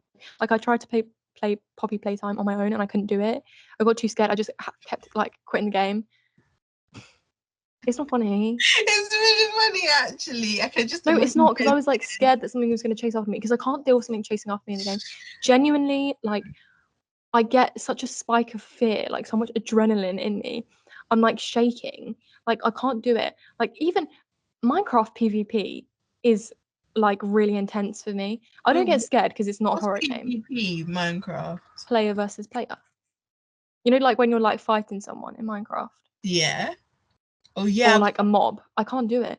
Like in like Bed Wars in 2020, I'd get like when I was having to like fight people. It was intense. Bro, I'm not gonna. I think like I can't do it. And same in Fortnite. I get stressed out. The most intense thing with Minecraft is probably like going inside a cave by myself. No, I mean on like servers, Lashay. Yeah, like sometimes I'm with Tina and I'm playing and she's No, I don't mean those kind of servers. What do you mean? I mean like the servers that have like mini games in and stuff. Oh, as in with other players you don't know. Oh, yes. That's too scary. I would actually die. I'd actually die. No, because it's you just fight each other. It's just like capture the flag. But it's just too intense for me. Yeah, but I still really enjoy it. Oh gosh. Bed Wars is the most popular version, but I could never, because I didn't play on, what was it, Java, so I couldn't use that one. But anyway, Five Nights at Freddy's, I've tried to play it. What usually happens is me and my brother have to play it together. I think he can play it without me, but I can't play it on my own. Basically, we have to take turns. One of us holds the remote, or we have dual control remote. And we have we take it in turns. Like for example, sister location. Obviously, you've got different tasks that you have to do. We take that in turns. Anyway, usually when it's my turn, I have to have my eyes shut and be instructed on what buttons to press, because I can't deal with having my eyes open. I can't deal with the stress of it. That it might pop up. Tilly, that's no way to play the game, Tilly. I know, but I find it too stressful. I find it too scary. But they make like some terrifying sound, and they're like in your face like that. There was no way you actually like physically close your eyes. Sometimes I have to cover them with my hands. Oh, Tilly. I get too stressed out because the thing is, my biggest fear is the dark because I don't know what's lurking. Do you know what I mean? So won't you be scared more when your eyes are closed than when you're playing the game? No, because I know nothing can get me when my eyes are closed. But like it's on TV, someone could jump out. Oh my god. Anyway, my point is that whilst I've tried to play the Five Nights at Freddy's games, Yeah. I'm not. But luckily, the Five Nights at Freddy's games, you can. I've watched the Markiplier playthroughs. You know what I mean? I know ball when it comes to Five Nights at Freddy's. Do you know what I mean? Like, I know ball. I'm not even gonna lie. I'm not even gonna try and act like I'm not a really like I'm not an absolute neek about this. Like I am a Five Nights at Freddy's nerd, and I'm okay with that. Like I've made my peace with it. You know, I like to when I'm doing stuff have YouTube on Five Nights at Freddy's lore. You know, Markiplier game theory. You know, like the 2 hour long like video essays on like the backstory to Henry Emily. Yeah. I love it. I love it. Anyway, very invested in the lore. Do you know Markiplier? Obviously. Oh my gosh, you know Markiplier? Yes. This was very interesting. So basically, I swear Markiplier had a game. Yes. And he adapted it into a movie. Did he? Yes. Wait. Iron. Got it really hot. Is it not a game? Wait, hold on. But my point is with Five Nights at Freddy's is that it's like one of those things. If you're making a single movie and you don't know if it's going to get renewed, it's hard to possibly put so much lore that's been built up for over so much time. And also a lot of the Five Nights at Freddy's lore, it was built up over so much time. Like there's only like kind of little Easter eggs in each game that kind of builds this greater picture. Mm-hmm. It's hard to put that all in a film that's going to be engaging because you've got to have an introduction. You get to know the characters, you get to be aligned and like have allegiance with them, and then you have to have like the problem and trying to fix the problem, and then like some dramatic thing with then the resolution at the end. You can't like if you were to make a film frame for frame out of the first game, there'll just be someone sat in like virtually a cupboard for an hour and a half. Like no one would want to come and see that. Do you know what I mean? So obviously they had to pick and choose what lore they were going to utilize to make an interesting narrative and what lore they had to just leave behind because it was too complex. It's something that is very divisive in amongst fans because on the one hand it's nice to have an adaptation of something, it's nice to have another perspective, it's nice to have a visual, like because a lot of the characters in Five Nights at Freddy's you never see their faces, so it's nice to have like okay that's that person. But then also many people are like okay well they've changed the biggest parts of the lore, and so it's kind of like well it's not the Five Nights at Freddy's that they know. Exactly. You know, so it's one of those things. It's you have to consider when you're looking at an adaptation of something whether like it's a good film. It's a good film, don't get me wrong. To be fair, I actually need to rewatch it because the first time I watched it, I fell asleep because I can't watch a film like if I'm lying down watching a film, I'm gonna fall asleep. Exactly. It's just gonna happen. It's not about how boring the film is. It can be something like even when I was watching The Traitors, and I love The Traitors. I love The Traitors. I'd be waiting all day for that episode, and then I'd fall asleep mid watching it, which is so irritating. It's just because I couldn't stay awake. But anyway, I need to rewatch it. But it was like it's a fun film. You know what I mean? In the same way that Minecraft was a very fun film. Like it's not a bad film. It's Minecraft just was scary, was it not? It was actually very scary. the film. To my knowledge, like a lot of the like trying to make the pigs look real.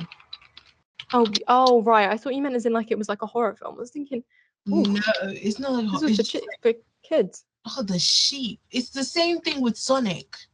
Oh, yes, I get what you mean. It's uncanny.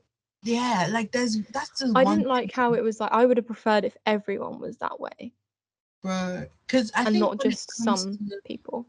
I think when it comes to like game adaptations, and if we relate back to the whole Sonic thing. So if you don't know, I think when the first Sonic movie was gonna come out, they Yeah, had they have to like make Sonic realistic, of course, and the way that it looked was just I so remember. literally people were like, there is no way. Like there's no way they do this and this is a children's film. Like they really thought this was like a horror A24 looking type of thing. And so then I think some people reinvented it. Like they used their own, like fans redid it so it made like look like the actual Sonic. And then I people, think they like redid it in the film, didn't they? yeah, they It of was course re-released. yeah, it was re-released in the film and they changed it. But like I think one thing with game adaptations that they really need to focus on is when it comes down to like things like Sonic, things like Mario, things like Minecraft, when they reinvent, they need to be very careful with the animation. Because obviously you're mixing the animation with the humans, Mm, and then sometimes the animation looks a bit too scary. Like they yeah. need to be mindful. This is probably like a what, a 12 plus type. This is a movie for kids. And then the animation seriously mad. It just looks a bit too uncanny. Exactly. Like that's one thing they need to know. Because it's always different rules for different adaptations. Do you get what I mean? Mm. But that's just what I think about the animation thing with it. Yeah, Yeah. definitely. I think that's a very good point. And then our final topic of discussion today, which is going to be our shortest one, Yay! um, is historical adaptations. Now, these are a lot more subjective. The Mm-hmm. two that I had on my mind, because one of them I watched recently, and another is quite a controversial one by the same director, Sofia Coppola's Priscilla and Marie Antoinette. Obviously, there has always been controversy about uh, Priscilla and Elvis Presley's relationship. Many strong fans of Elvis Presley Yeah, and vice versa. At the end of the day, we weren't there. exactly. We weren't there. We don't know. So it's not like, I think Is this with, catered to biopics in general? Are you saying that? Like, yeah, like I'm using this as an example, but like okay. at the end of the day, we can't talk about its, you know, accuracy because we weren't there. We don't know. And we can say, oh, this person would never do that. But like, we didn't know them personally. You Mm-hmm. can't, like, a lot of people, especially like, very avid fans of Elvis, who would never do any of those things. Well, you never met him. You didn't know him on a personal level. But also, Exactly. it is he said, she said. And ultimately it's the takeaway of the director that, you know, same with Marie Antoinette, like that was quite controversial. What I liked about that is it did lean into it not being accurate, like in some ways. Like there was a lot of kind of it's such a beautiful film. Yeah. But the songs used were like modern kind of teen pop songs. Yeah. Do you know what I mean? So it kind of like I think it was one from like Lord, I believe, when the king or Prince King, Marie Antoinette's husband, was uh, crowned, which it has the vibe of like as many of Sofia Coppola's films do, like a teen, you know, not coming of age, but like going through like navigating this journey of this tumultuous situation that they're in. Yeah. And Marie Antoinette does come off in a very good light, which a lot of people are like, oh, she's not as innocent as the film makes her out to be. Again, we weren't there. And it's hard when something's so politically charged as the French Revolution, because you have the sides of obviously like there was propaganda for both sides, So we don't know, we weren't there. Yeah. But there's no harm in having one opinion. Like, again, just because someone has a different opinion to you with films like this, do you know what I mean? Because it's not like there's been like with Priscilla, there's Yeah. been two recent Elvis Presley films because Yeah. there was There two, was isn't it? Because one. there's one with it was Elvis with Austin Butler. that's it. Oh my Yes, god, and I one can't with remember anyone's names, but Jacob. and then Jacob Elordi played Elvis and Priscilla. Yeah. But then also there's a documentary about Elvis coming out. So Soon, as in recent. yes. So we've got, like, in the span of only a couple of years, 3 very popular, very like stuff that people are looking for, anticipated films about the same person or the same 2 people, you know. And I think it's kind of like, if you look at them all, you can form your own opinion, or you can do some research yourself. You know, obviously it's just evidence that people are going to have different takeaways from things, especially historical things. But Yeah. ultimately, you know, even though one of them is a documentary, it doesn't mean it's like the absolute truth. You know, it's not. I mean, I don't know, haven't seen the documentary, maybe it is, but Yeah. I think the only person who could say that for fact was, you know, Priscilla. I was going to say Prisley, like Priscilla Presley, Elvis Presley or Priscilla. But yeah, again, why should they have to, you know, Elvis Presley obviously can't, unfortunately, but you know, so we can't prove anything. And same with Marie Antoinette, that was so long ago that it yeah, is just like, it's one person's reading of a situation. And the same with Priscilla. Like, for Sofia Coppola, obviously a lot of her films revolve around girls, kind of like young teenage girls, in kind of in over their heads sort of things, like, you know, The Bling Ring, that's about kind of more spoiled teenage girls yeah, who they do this they commit some crimes, you know, like they yeah, kind of get stealing. They're less kind of sympathized with, I would say, but it's still like the kind of like teenage rush. The Virgin Suicides, it's a lot more tragic. Priscilla and Marie Antoinette, I think, are very similar in that, one, they're about real people, but 2, they're about kind of girls who, the situation, like, they're not really in control of their situation. Marie Antoinette, she, it is what it is. Like, she doesn't always do the right thing, but she's a woman in the 1700s. Like, she doesn't have the power that, you know, her husband has. yeah, Even though people make out that she may have.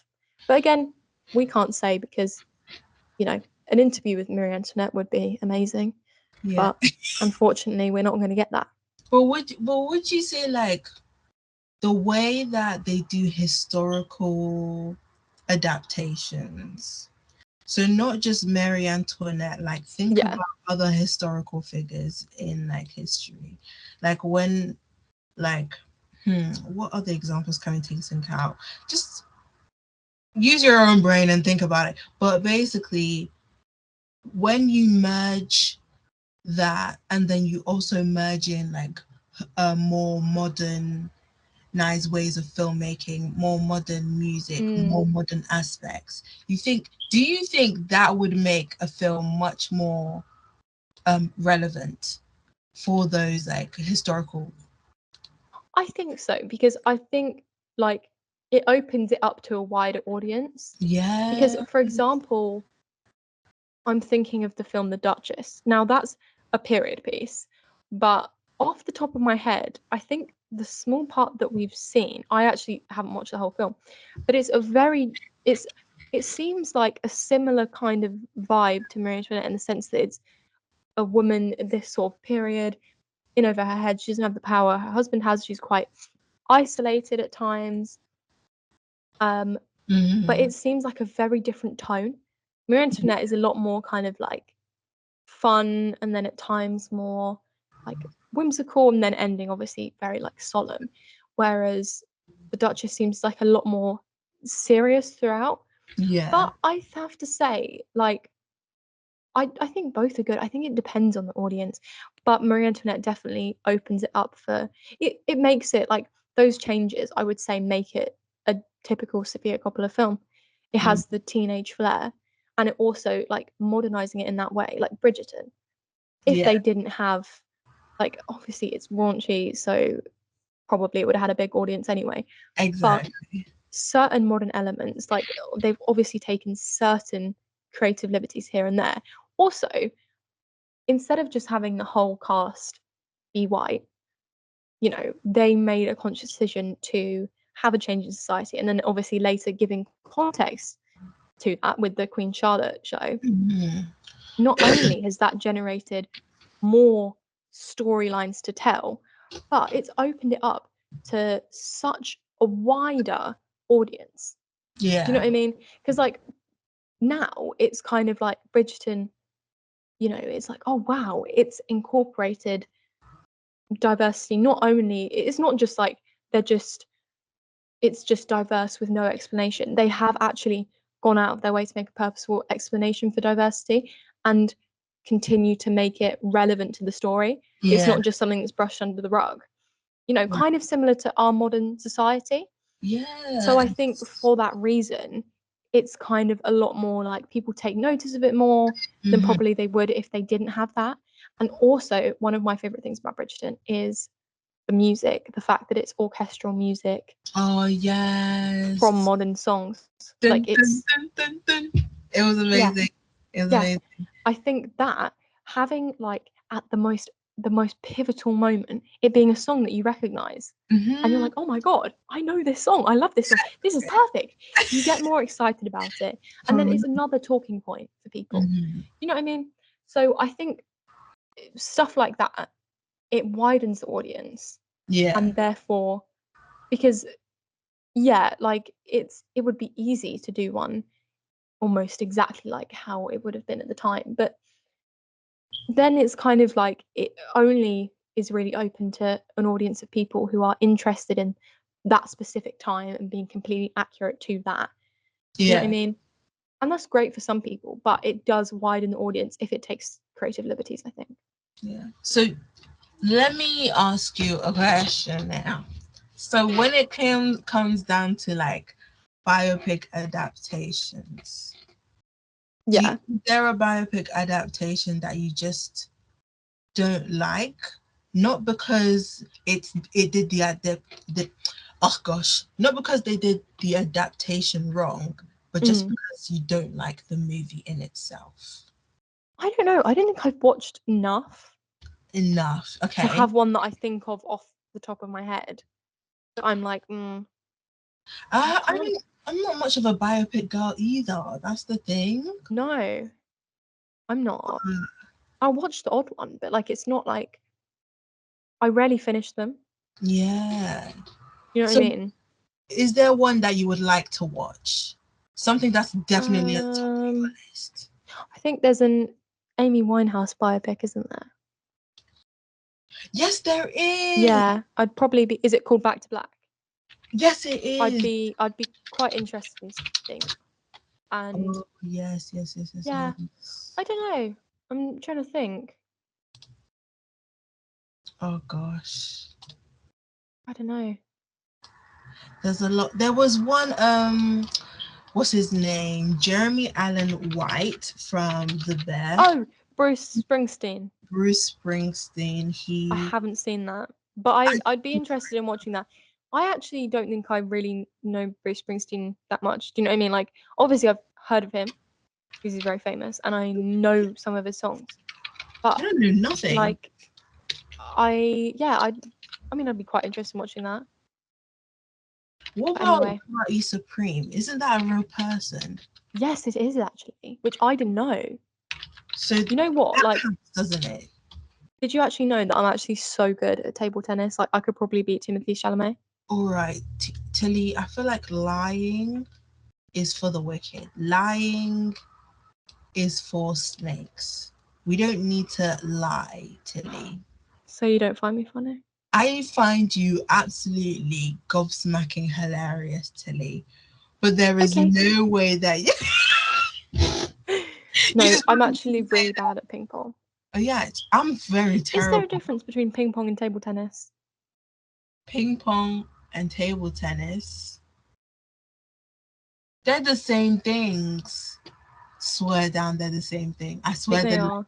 they're Maybe same. ping pong is like strictly UK saying for it though, because I can't imagine Like, real. Anyway. So yeah, Marty Supreme is loosely inspired by a guy named Marty Reisman.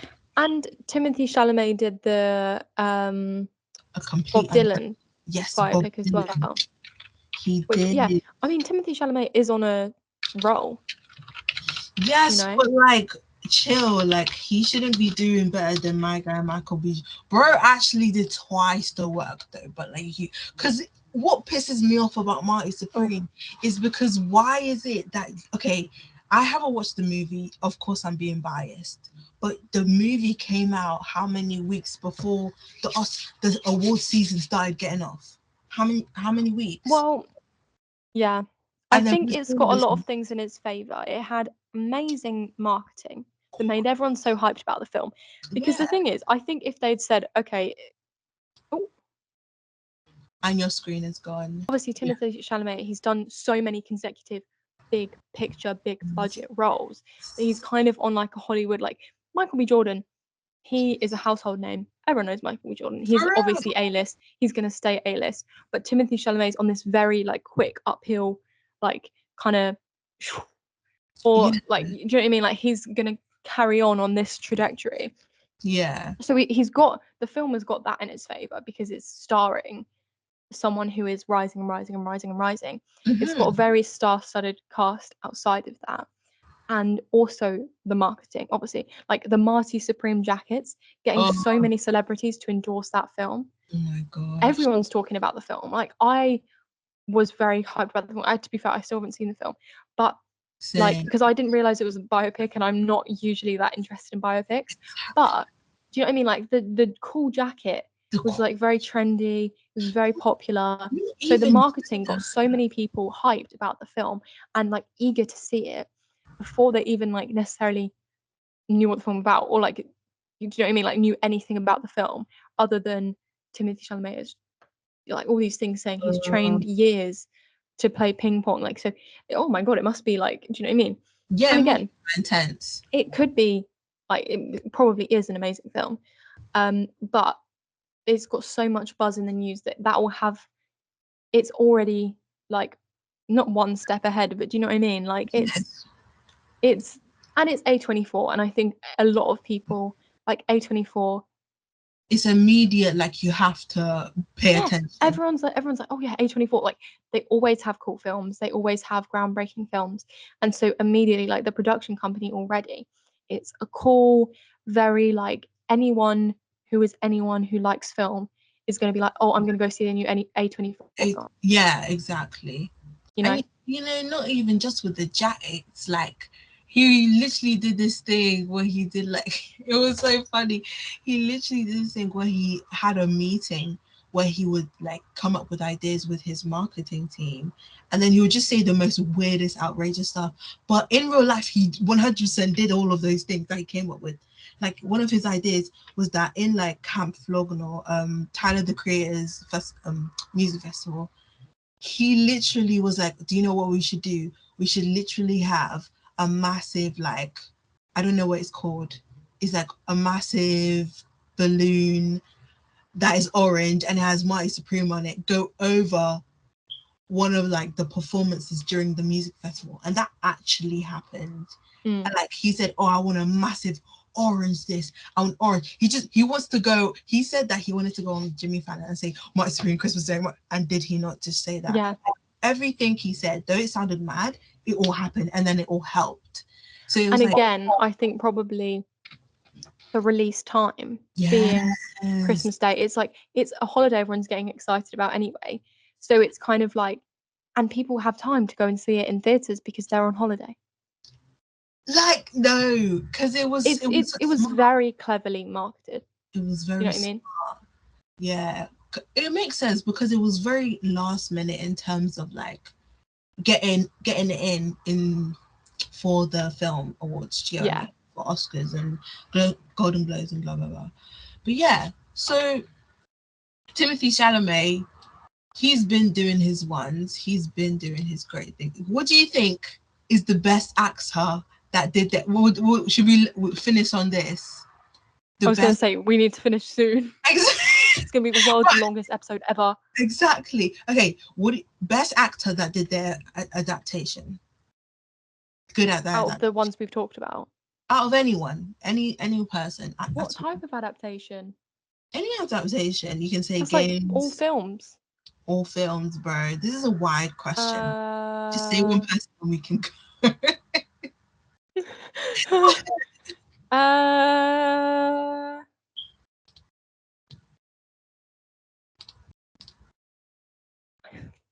Should we say, what's his name? Andrew Garfield in The Social Network. That is so random.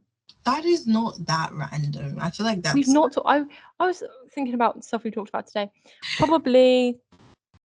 I'm just going to say the whole cast of Fallout. Really? The whole cast of Fallout? Ride or die. Like, genuine, like, amazing cast. I would say... The whole cast. The whole cast? Mm-hmm. I'm so firm on Fallout right now. Maybe I should... I am. It's so good, Lachey, please. It's so good. Oh my gosh. It might be my new favourite TV show. Would it actually? Yeah. Have you watched the second season? You finished watching the second season? No, because I'm waiting. Ed has finally caught up. I'm gonna watch the second one together. He's losing interest. He's locked out. I need him to lock in. Because I've been waiting. The second season came out like 2 months ago. I've been waiting. I see spoilers on TikTok every day. I have to scroll past. I see edits. I have to scroll past. The temptation. It's how I'm like waiting on Prime Video. I've got it queued up as soon as he enters my house. Oh my god. Okay, so that basically sums up the episode. Yeah, so my final closing thing of the episode What's your closing thing? Is obviously, as we've discussed, clearly whether something is a good or bad adaptation does not determine if it's a good or bad film or TV series, and that it can be, like when considering this, we have to consider the audience that it was originally created for and the audience that is now being presented to. Yeah. And when we consider that, usually the changes often make a lot of sense, and we can kind of rationalize it a bit. But we kind of just have to take off our original source content brains and put on our film viewing brains. Take off our hats and turn on our brains, guys. Yep. Come on. But are you quoting Brecht? I'm quoting Lachey, Tilly. Oh. Tilly is Lachey. Sorry, I thought you were quoting the thing we learned about in film. Like I'm an original babe, bro. I think I might be. I actually do not know.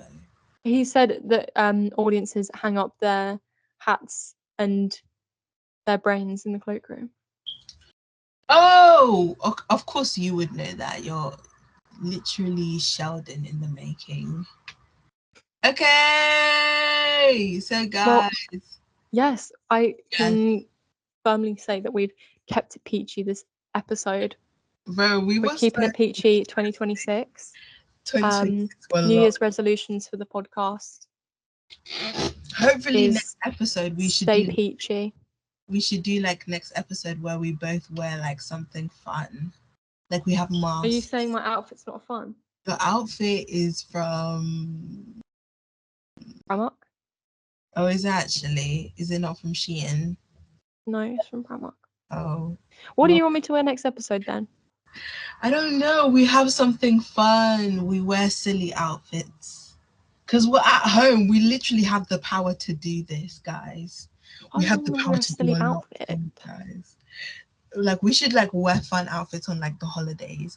Guys, if you want us to wear fun things, do something fun, have a fun segment, ask questions, ask any of your questions, please in the comment section down below. Please put down what you want us to do in our next episode. Our email is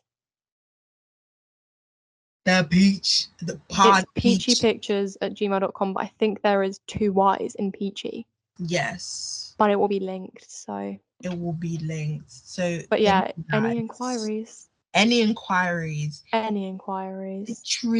anything you guys want any requests to talk about. Not being funny, let's be real.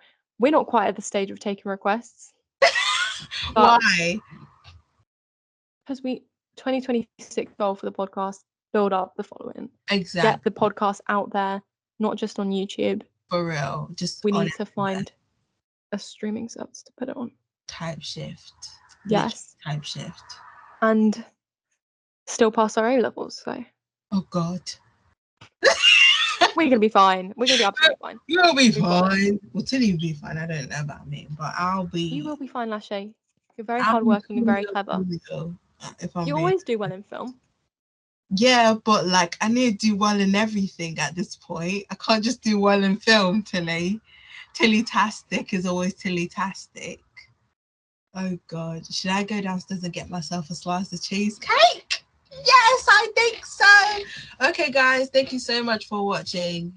Thank you. Had such the best time, and if you've gotten to the end, then well done. And I hope you are still peachy keen for waiting for the next episode, because we're going to be talking about Bridgerton. Yeah, and I'm very excited for that. Are we actually going to be? Yes. When is this? Some point in the next week. Actually, we're going to film it. Okay, I have some time to watch it. I still haven't finished watching season 4. I'm sorry. It's just I'm boycotting Bridgerton at the moment. I'm just so over it. Season 4 so good. Like, trust me. Like, I actually, when it came around, I couldn't be bothered, because I was like, oh, Benedict is just a man whore. Like, I can't be bothered. But right. It's actually so good. Right, indeed. Okay. I have no interest in these men rakes. Exactly. But it's actually really good. Like, genuinely. Come see, concert. We'll see how I feel. No, it's so good because they center the female character, and I like that. Ooh. Anyway, we'll talk about that another time. Yes. But anyway, yes. And as always, we are peachy keen for any work experience in the film industry, because that's what we want to do. If you need a gaffer, if you need a boom operator, we'll do it. We're literally desperate. We have nothing going on. Yeah. Actually, no. Tilly has a lot of stuff going on. I don't know about you, but I'm absolutely desperate. I have nothing. I'm going downstairs to eat cheesecake rather than revising, guys. Like, I'm seriously desperate. But subscribe as well. Please. Subscribe, like, and contact us if you want us to do work, because we're willing. Yes. We're more than willing. Anything paid, specifically paid. Okay? No, even if it's not paid, I need the experience. # let me use the equipment. Okay, guys, it's nice to see you. Bye. Thank you. Thank you for listening. Bye.